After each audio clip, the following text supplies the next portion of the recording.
During my externship with Aramark this past semester, I had the unique opportunity to interview two managers, Sherry Thompson and Chelsea Roberts, as well as the sous chef at eHall, Ben Miller. I asked them a set of questions pertaining to common issues they face in the food and service industry here at JMU.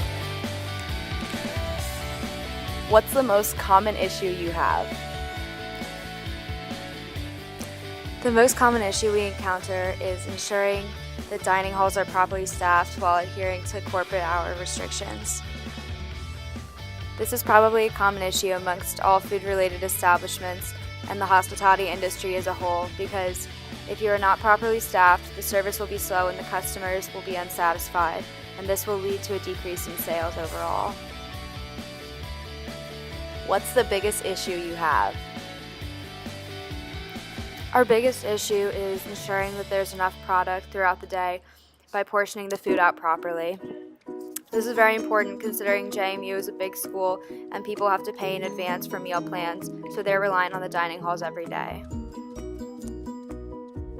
How do you deal with the issues? Some of these issues tend to push our employees to curse and drink, but it really depends on the crowd and the employees that are working that day. Another way we deal with this is by developing a list of priorities. Looking ahead at the upcoming week is important to plan out whether or not we need to pull resources from other dining locations. Proper scheduling is also important so that the employees are allocated to the correct stations at the right times in order to be most productive. How does the staff prepare for the high demand? In the dining services, it is very important to space out the breaks for each worker. Therefore, during the peak hours, all are present for the increase in flow and the demand that takes place. In order to know the flow, there are various areas that weigh in. For instance, records are kept on file and are used for forecasting. Forecasting allows managers to gauge the days or times that will be busier than others and may need more hands on deck to be better prepared.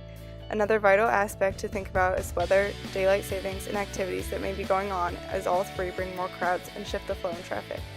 In the dining halls, it is essential to have a fully equipped staff that is ready to serve friends and family.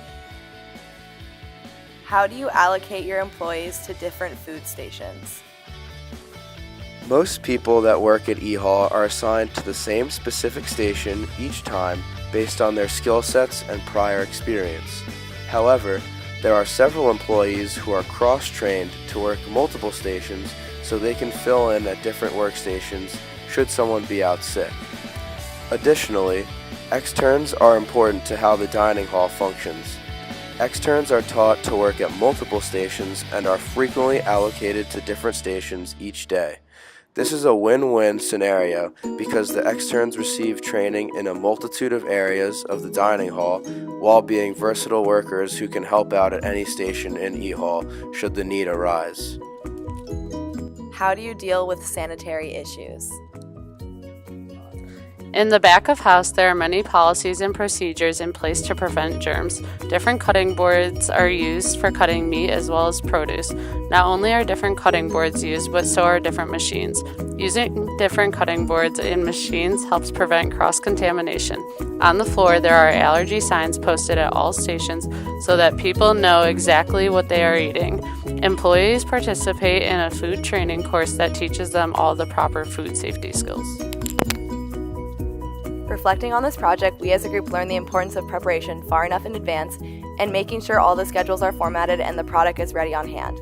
Another aspect that is stressed is the safety of those eating the food and making sure there's no cross-contamination. Additionally, something that was evident from the answers of the hall managers is that even if there's a good risk management plan in place, problems can unexpectedly arise in an instant. Therefore, managers have to be able to act quickly and deal with these issues effectively and on case-by-case basis.